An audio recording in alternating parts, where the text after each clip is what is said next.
In a world where robots have dominated society, this man has to bring justice using his real and frail human body.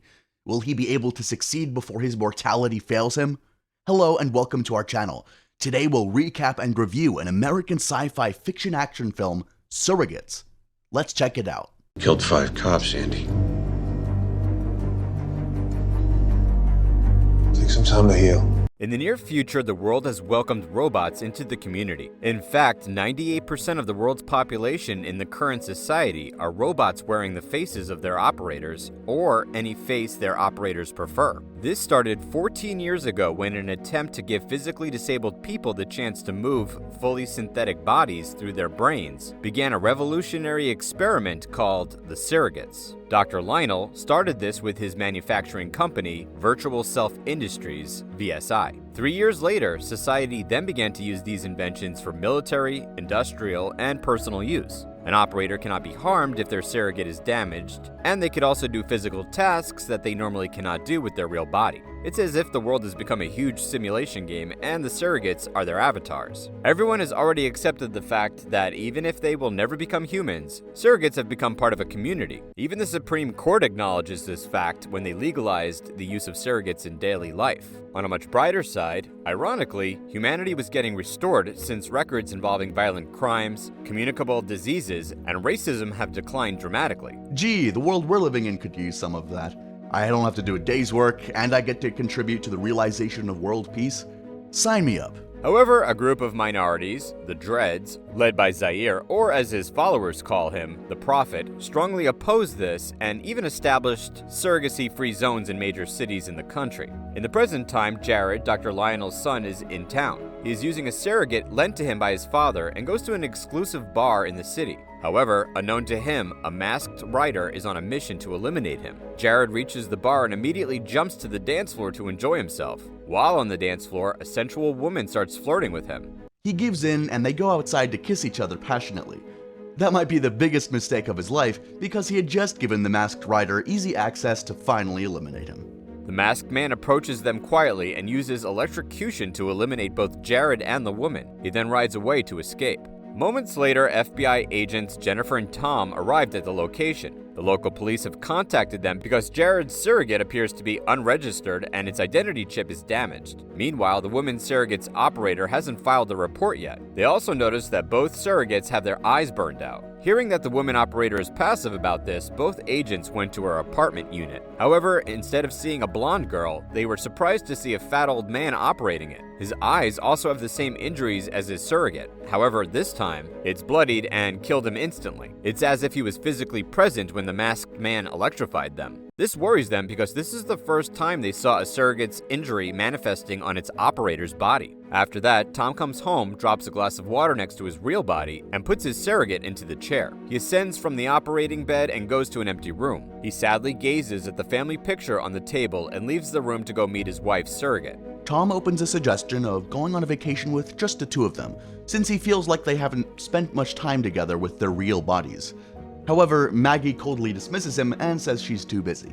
In Jared's college, his friends finally discover his corpse and report it to the police. With this recent development, the authorities are now more concerned than ever. They discover that the operator's brains have liquefied because of the damage done to their surrogates. Andy, the head of the FBI, issues a media blackout to prevent nationwide panic. With Jared's memory chip, they theorize that this might be a homicide case. They also discover Jared's father's identity, making this case a much bigger deal than before. Due to Lionel's identity, the news of Jared's death becomes known to the public. Turns out he was fired from the company he built himself due to his conflict with other VSI partners on the plans for the company's future. That was 7 years ago, and he remains reclusive to the public ever since. For their investigation, both agents went to his luxurious penthouse where they meet one of his surrogates. They immediately notice that the surrogate that Lionel is using looks almost the same as the one that Jared was using before he was killed. Upon knowing that Lionel lent this surrogate to his son, which is illegal, Jennifer began to question Lionel, which agitates him. On the other hand, to establish a connection with him, Tom reveals that he understands the situation as he also has lost a son before. It turns out that Tom lost his son to a car accident, and that has caused a drift between Maggie and him. Hearing this, Lionel starts to cooperate with the investigation. After a few questions, he decides on his own that he is responsible for his son's death because the people behind it probably thought it was him that they eliminated.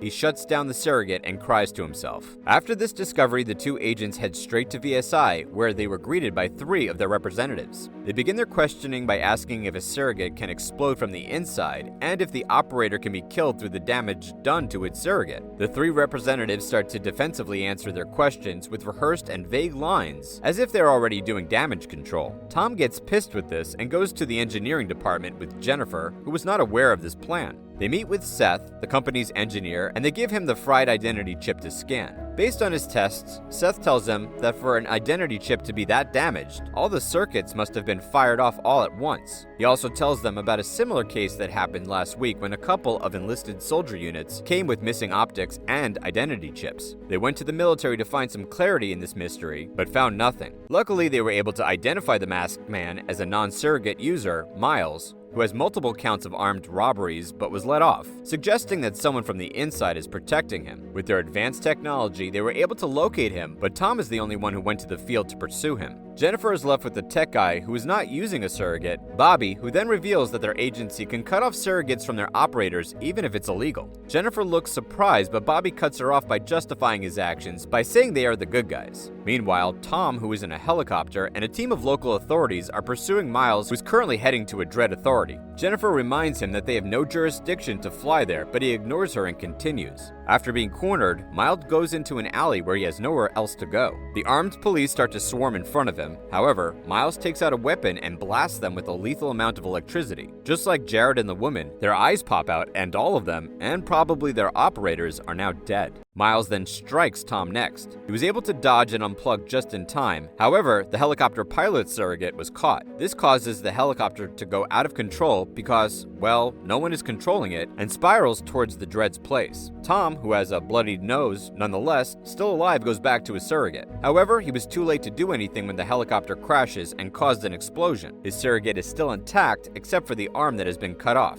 He immediately gets the gun and chases Miles. While hiding, Miles realizes that his weapon is out of charge. Since he cannot eliminate Tom, he continues to run while the surrogate persistently chases after him. In all honesty, this doesn't look like a fair fight. Imagine being pursued by a robot who's missing an arm, but can still leap around like a madman. I'd just give up. Unfortunately, Tom is in the Dread territory, so it's him against the world.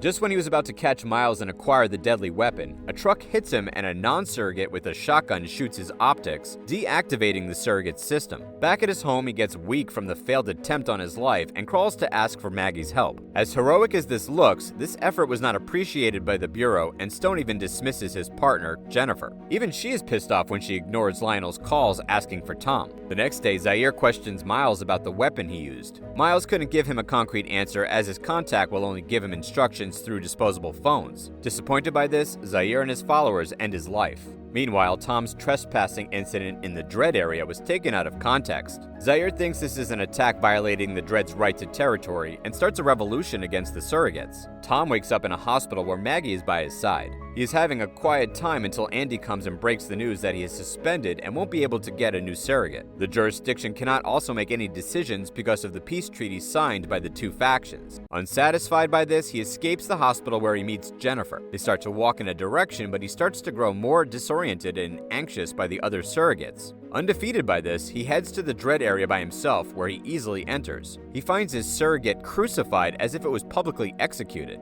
While walking in the Dread area, he finds people who are satisfied living with the traditional ways. He finds that people with surrogates are more connected to themselves than other people. He walks even further and discovers that Miles has died. Tom approaches Zaire to ask him about Miles' weapon, but the Prophet denies that he has it even if he truly does. Tom leaves the area when a car pulls up behind him and invites him in. He is greeted by a young boy, one of Lionel's surrogates, and reveals to the agent that he's been following him ever since. Tom informs him that his son's assassin Miles is dead, but Lionel expresses his doubt that the Dreads are behind this, as the weapon requires extensive research and loads of money, and this is not within the group's capabilities. He also tells Tom to focus on where the equipment came from. After this encounter, Tom comes home to Maggie's friends having fun in their apartment. The two immediately get into an argument, and Tom tells her that he wants her back, the real her and not the surrogate. However, Maggie just walks away. He then goes to the station to use one of the computers to look up information about VSI, the only suspect that comes to mind. The same night, a surrogate sneaks into Jennifer's home and shoots her real body, hacking her surrogate. The next day, Tom goes to a friend who's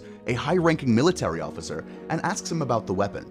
He discovers that VSI produced this weapon to end battles in one shot by beaming a software virus to the CPU, which would instantly disable the surrogates. However, this project has a defect, as this also instantly kills the operators. His friend adds that after the test, the project was cancelled and all prototypes were scrapped, well, except for the one in Zaire's possession. Tom reveals this information to him, which causes him to immediately call for reinforcement. Simultaneously, Zaire asks his followers to take the weapon to the hacked Jennifer, who is finding confidential information in the bureau for Tom. The military now proceeds with their operation to retrieve the weapon. The commander strictly reminds them that they shouldn't fire unless necessary. However, the Dreads took this as a declaration of war, so they shoot the surrogates in broad daylight. The two groups immediately engage in a firefight, and Zaire gets shot. To their surprise, all this time, Zaire, the leader of the opposition group, the anti-surrogacy movement, is a surrogate himself. Another surprise? He is one of Lionel's many, like really many, surrogates. Back in the bureau, hacked Jennifer gives Tom information and sees in the records that Andy is the one who ordered Miles to assassinate Lionel. With this knowledge, he confronts Andy in his own office and disables his surrogate when he attempts to call for security on him. He hacks into his computer using Andy's identity chip and steals information from his computer unit. He easily escapes with hacked Jennifer's help. While in the car, he discovers that Lionel is funding the anti-surrogacy movement, and hacked Jennifer tells him to look further because they need the access codes to the weapon. When he finds it, hacked Jennifer reports his whereabouts to the police and gets into a car crash to disable him. She also steals the codes from him and walks away with the briefcase containing the weapon. Tom composes himself despite the injuries he sustained and chases hacked Jennifer. The two get into a heated chase that even caused major traffic violations. Tom crashes into a local boutique but manages to escape. In a stolen car, he calls for Bobby to warn him, but he's too late as hacked Peter's already subdued him and is already tapping into the entire surrogate system. Andy, who is back online, tries to talk to hacked Jennifer alone. It appears that Lionel, once again, has made Jennifer his new surrogate and confronts Andy about VSI's plan to kill him. Andy reasons that they have to take him out of his plans to take down everything that he built and bring back humanity to how they used to live, like Dreads. However, Andy's words didn't reach Lionel as he uses the weapon to discard both the surrogate and Andy himself. While hacked Jennifer is installing the access codes to the surrogate system, Tom is trying his best to go past Lionel's security and succeeds when he discovers his chambers. He found all the surrogates that Lionel owns. He also discovers the real Lionel, who stopped controlling Jennifer's surrogate and is now holding him at gunpoint. The two of them get into a heated argument when Lionel asserts that killing humanity will save everyone. Lionel also argues that they have already died the moment they used surrogacy. He tells Tom that surrogacy was built before to empower disabled people and to help them live a normal life, yet it has become an addiction, and in order to end it, he needs to eliminate the addicts first. Lionel swallows the control and immediately succumbs to his death. Tom immediately gets into Jennifer's surrogate and asks for Bobby's help to stop the operation that almost eliminated all of the surrogate users. He also chooses to destroy and disable all the surrogates. With this, their dazed and confused operators have no choice but to go out of their house for the first time in so many years and face the world once again. Tom comes home and sees the real Maggie again, and the two of them share a warm embrace. This movie is perfect for a family movie night, but beware, your parents might use this as a lecture material about spending too much time online, so you've been warned, remember that. We're not going to be held accountable for that. Aside from that, this movie reminds us of the humanity we sometimes forget about, and to live our lives under the bright sun, and not just inside our room with the screens as our only source of light. Please subscribe to our channel to be notified when we upload, and don't forget to suggest movies you want us to recap in the future in the comments down below.